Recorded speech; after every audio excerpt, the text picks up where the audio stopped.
So what happened to Jesus during the time between his death and his resurrection? Well, there are three primary views. 1, he remained in the tomb.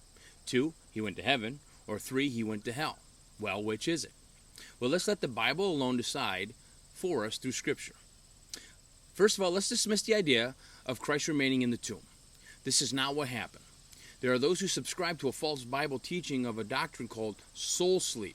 But when the topic is studied out in Scripture, it's clear that upon death, the physical body goes into the ground, but we ourselves either go to heaven or hell. This topic alone is way too long to cover here in a short amount of time. So, did Christ go to heaven or did he go to hell? Well, the first thing we need to do is to educate ourselves on what we mean by hell. In the English language, hell is translated from more than one Hebrew or Greek word. This is confusing because each word has a different meaning, and we get confused when we umbrella them all under the one English word, hell.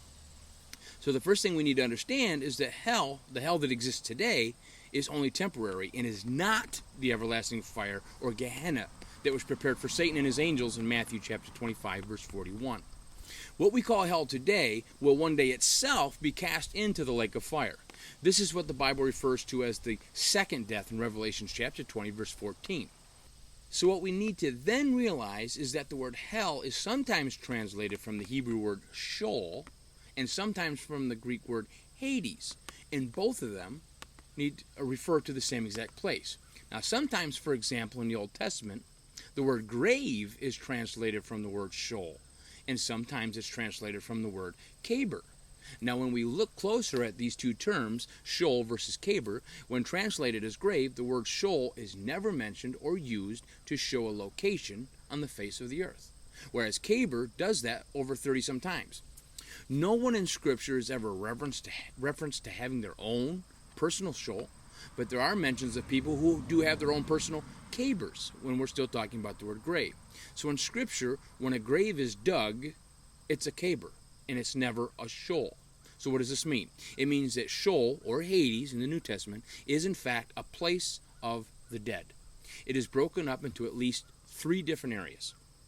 Okay, one of these places is a place of blessing, referred to as Abraham's bosom in Luke chapter 16, verse 22. It's referred to as paradise in Luke chapter 23, verse 43. It's also referred to as a place or has a section for judgment and torment, and that's known as hell, which from here you can actually view Abraham's bosom or paradise. We know this from Luke chapter 16, verse 23. And between the two, the place of blessing and the place of judgment or torment, is a large chasm that divides the two. We know that from Luke chapter 16, verse 26. So now that we have a picture of what hell looked like during the time of Christ on the cross, let's look at what Scripture says about the location of Jesus during the time frame between his death and resurrection. All right. For starters, Jesus himself told the thief on the cross that on that very day they both would be in paradise. Paradise is not the tomb, and paradise is not heaven, as some believe. Paul tells us in Ephesians chapter 4, verse 9, that before his ascension, that Christ first descended to the lower parts of the earth. Okay, the prophet Hosea described Christ's descent into hell in Hosea chapter 13, verse 14. And there are other references as well. So did Christ go to hell? Well, yes, in the sense that he went to Abraham's bosom, which is a part of the place of the dead called either Sheol or Hades. And we call Sheol or Hades hell in the English language sometimes. So why did he go there? Well, for starters, there's a great lie that's being taught by a few people, and many of which come from the Word of Faith movement, that Jesus went to hell and suffered in our place during this time. Not only is this a false teaching, but it is a doctrine that makes Jesus a liar. You see, what Christ did on the cross was adequate enough to pay the price. He even knew this because just before he died, Jesus himself said what?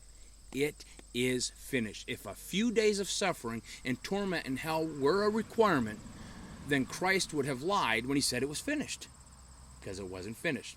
So what did Christ do? Christ went to Abraham's bosom, which was in Hades, to set the Old Testament captives who had died prior to the cross. He went to set them free.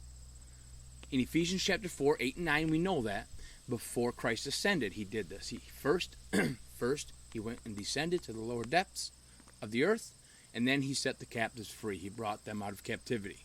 So, And for those who still disagree with this and believe that Jesus went to heaven, you need to read and see in John chapter 20, verse 17, that just after the resurrection, Jesus himself declared to Mary that he himself had not yet ascended to the Father. So if you believe Jesus went to heaven, then you're saying Jesus lied to Mary. I hope this gives a clear picture and understanding of the time frame of where Jesus was between his death and resurrection.